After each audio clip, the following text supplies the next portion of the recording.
Welcome to my channel. This is Bruce the Boss Brooks, and today's topic is Joe Rogan making a comment as it regards to getting the jab or vaccine that blows up those in the liberal left, as well as the media, which demands a response from the White House and Dr. Anthony Fauci himself.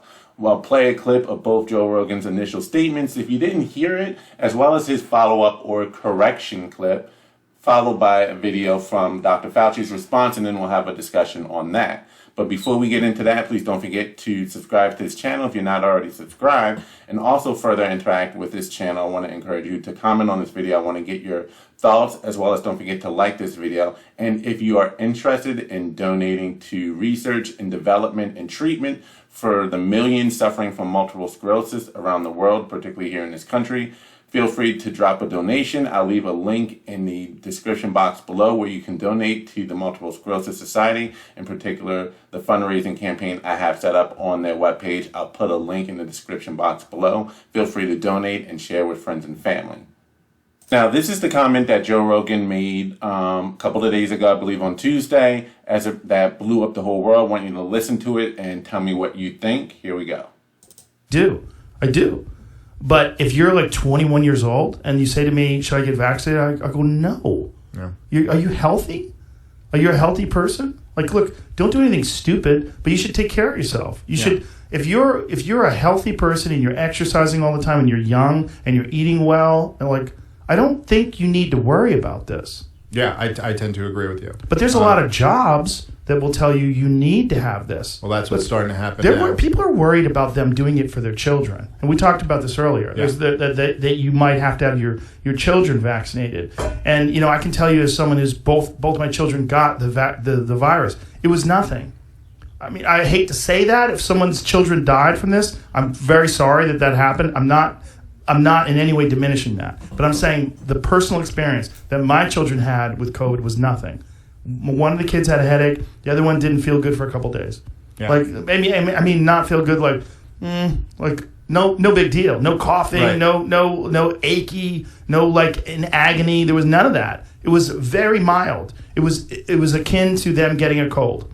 Yeah, and so hopefully you heard what he just said. The argument that he was making was for those who are young, healthy, they eat right, no pre-existing conditions.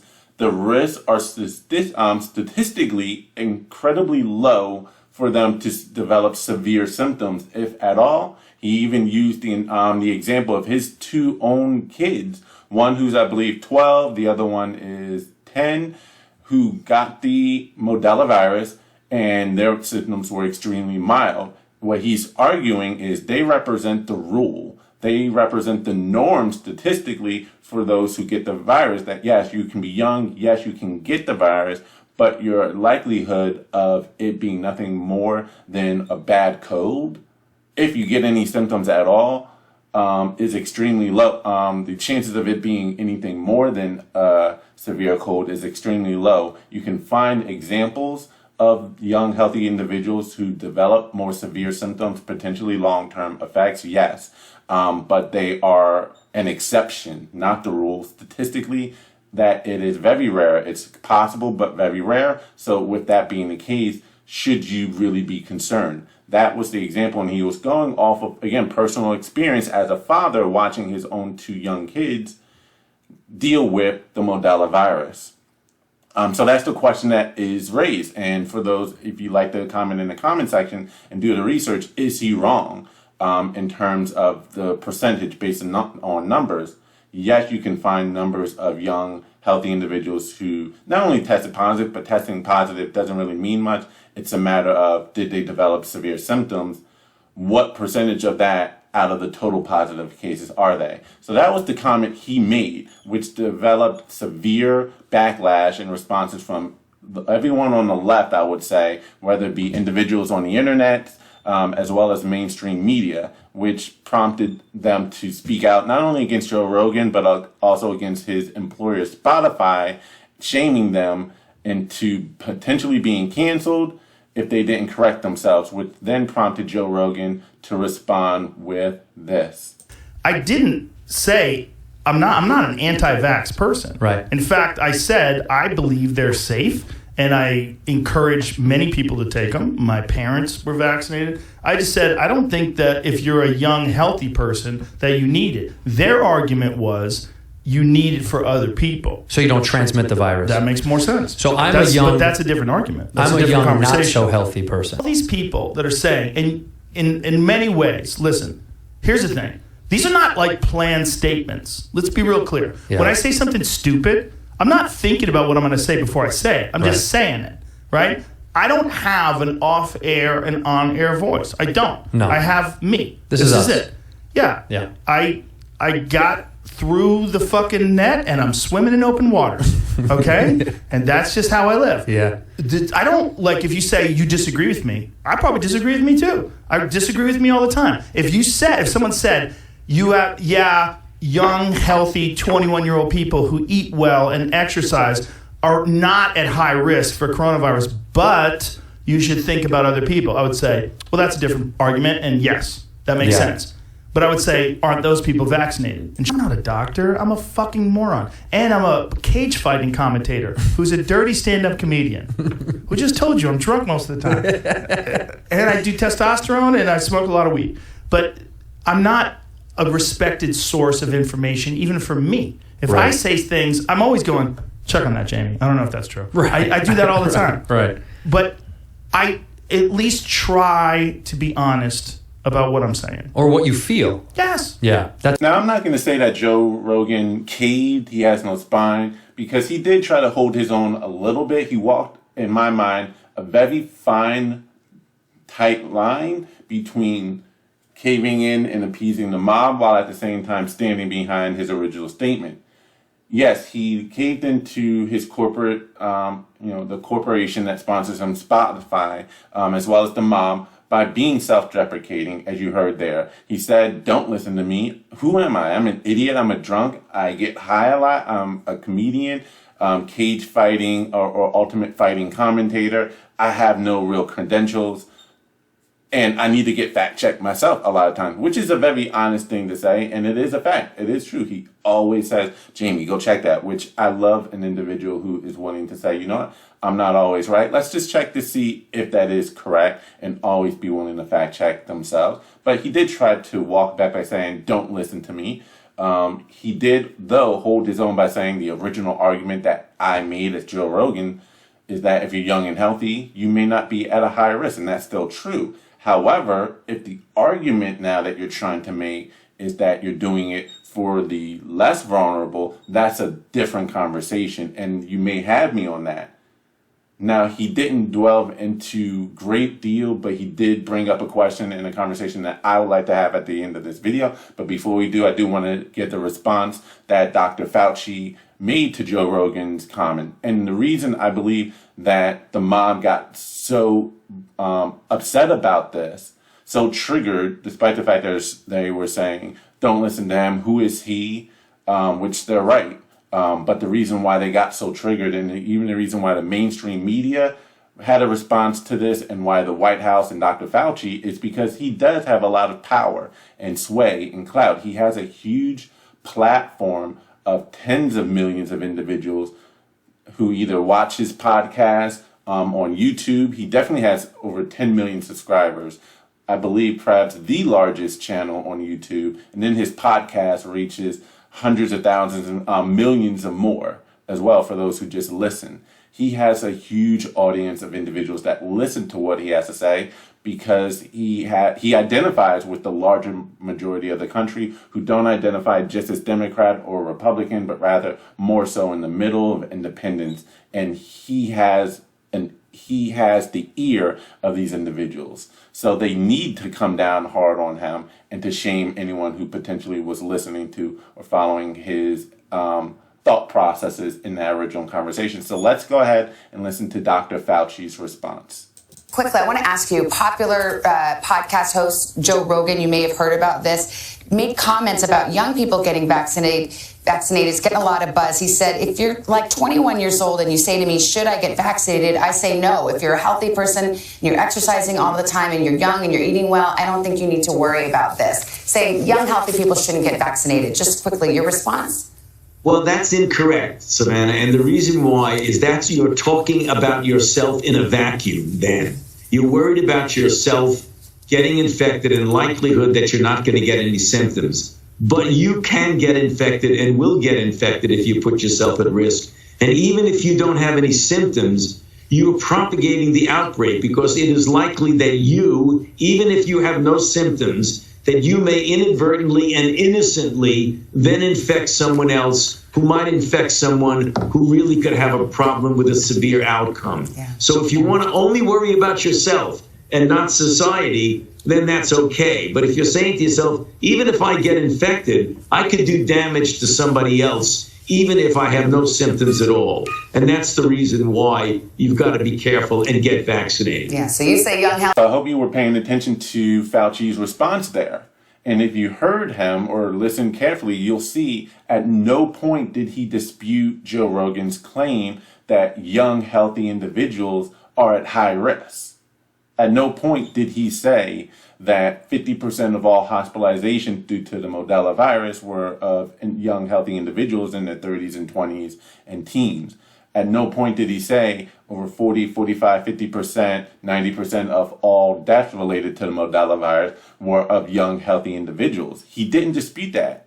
If anything, he conceded to that fact as being a fact, that those who are young and healthy are at a high risk of, yes, still contracting the Modella virus, but are at a high chance of being asymptomatic and or the symptoms being incredibly mild, so mild they don't even really know that they're sick, and yes, that they can get it, show no symptoms, pass it on to someone else who show no symptoms. That is, as Fauci was laying the argument, is the high likelihood of what happens. So he's conceding what Joe Rogan said, and that was young people aren't at a high risk. Young, healthy people are not at a high risk themselves. He conceded that. So then that raises the other question. He was making then Fauci, and that actually proves a lot of individuals who were so triggered by Rogan's response earlier wrong. They were trying to say, what are you talking about? Young, healthy people don't get it. Here's an example of such and such team that contracted the virus, or here's an individual who did have long-term effects to it. But then the question is, are they an antidote? Is that anecdotal evidence, meaning that's a rarity? That is something that's so rare. If you combine the total number of cases you can find like that, which may be a lot, maybe hundreds, but out of the millions, what is the percentage? And is the percentage so rare, it's not likely to ever, it's like striking, getting struck by lightning or winning the lottery. So if that's true, then the argument now shifted to, all right, protecting other populations, other demographics. And that's the other conversation that Joe Rogan talked about, saying, okay, then we can have that conversation. Well, I do. And my question is, if those who are at risk, if grandma, grandpa, those who are overweight, those who are suffering from pre-existing conditions, autoimmune disease, things, autoimmune disease and or other immune deficiencies, if they take the jab, then aren't they fine? That's the question. If those who are at risk do what they need to do to be as safe as possible by going to get the jab, aren't they now protected from the rest of the population that is not at a high risk that can still spread the disease? Now I'm on the CDC's own website. I'll be more than glad to share a link in the description box below. But the whole point of the jab, it is by all studies and their tests, trials, etc., and what we've seen so far, is very effective at protecting you from getting sick. So long as you get the jab, you are protected from getting sick, even if someone else may have it and transmit it to you, because you now develop the immune response, having gotten a dead active version of the virus and or something similar that told your immune system how to spot it and how to defeat it. And then they're going to the things you should still keep doing that they tell you to, even after you've been vaccinated, after you've got the jab. They're still telling you you need to wear a mask when you are in indoor public settings, and or outdoor settings with those who may potentially not have gotten a jab. They tell you should still avoid indoor large gatherings. Why? You got the jab. Well, you want to minimize your risk because even after getting the jab, you can still get sick eventually if you are around someone who has it and or touch a surface that is contaminated. They also are letting you know here that you should watch out for symptoms because, again, you can still get sick.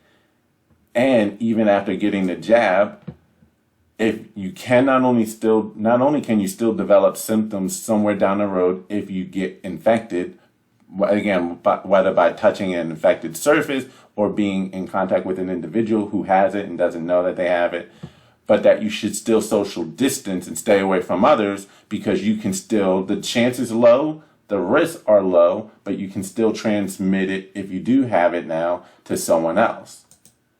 So there are things we should still be realistic about what the jab does and doesn't do. It's not a cure. You can still get sick and you can still transmit, but the risk or chances are very low. But my question is, again, if you have the jab, are you not now more so protected, or as they say, 95% protected from developing severe symptoms? If you are someone based upon your age, your health, physical conditioning, that puts you in the category of being at a greater risk of developing more severe symptoms from the Modella virus than someone otherwise, and you take the steps you need to get the jab to get your protection, you are now 95% safer from being hospitalized and developing more severe symptoms, long-term complications, and potentially death, according to everything we do know so far. So why is there then still a great push to get everyone the jab is my question. If the vulnerable are now protected or have the ability to get protected, why do we need to treat everyone else the same? Because everyone else can get it with the same percentage chance of still being asymptomatic or mild. And even so, they develop it. And again, the jab does not protect you from ever getting it. They've admitted it as much themselves and what you should still keep doing. So you can get the jab and still get it. Well, you cannot get the jab because you're at a higher chance of not developing anything more than a mild symptom or case at worst. And you can get it and transmit it to someone who has the jab. You both have a high protection of from being hospitalized. So why the push? That's a question I want to ask. Feel free to leave your questions or comments in the comment section below. I would love to know your thoughts. Do not be afraid to push back against any narrative or question anything, because we need to do digging and questioning things we're told if we're ever going to get to the truth of the matter. Because my thought is the push more so financial and more about also control? That's my thought. Is it financial? Is there an incentive in big pharma and a lot of those who are pushing it? For instance, Tucker Carlson recently revealed that a popular GOP pollster, Frank Luntz, is heavily invested in, I believe, Pfizer, has a financial incentive in Pfizer as a company doing well. We know Bill Gates' financial incentive. Fauci was big on developing research for the Modella virus, as well as certain patents. So there is a financial incentive for those in the game, even in the medical community, as they do get paid by big pharma in order to push certain medications and/or forms of treatment. We know that to be a fact. So why the big push for individuals who, A, themselves aren't at a high risk, but you're also saying the jab now protects those at risk from being severely sick. So if it does that, then they're protected from those who don't get the jab. So that's the question I want to put out there. If you agree, don't forget to like this video, share this video, and if you're not yet subscribed, please subscribe to my channel to support the content and help in the algorithm. It goes a long way. And again, don't forget, if you'd like to make a donation to the Multiple Sclerosis Society, I'll leave a link in the comment section, or not the comment section, I'm sorry, in the description box below. And you know what? I'll put a link in the comment as well, and I'll pin it. Thank you for your time. This is Bruce the Boss Brooks, and I'm out. Peace.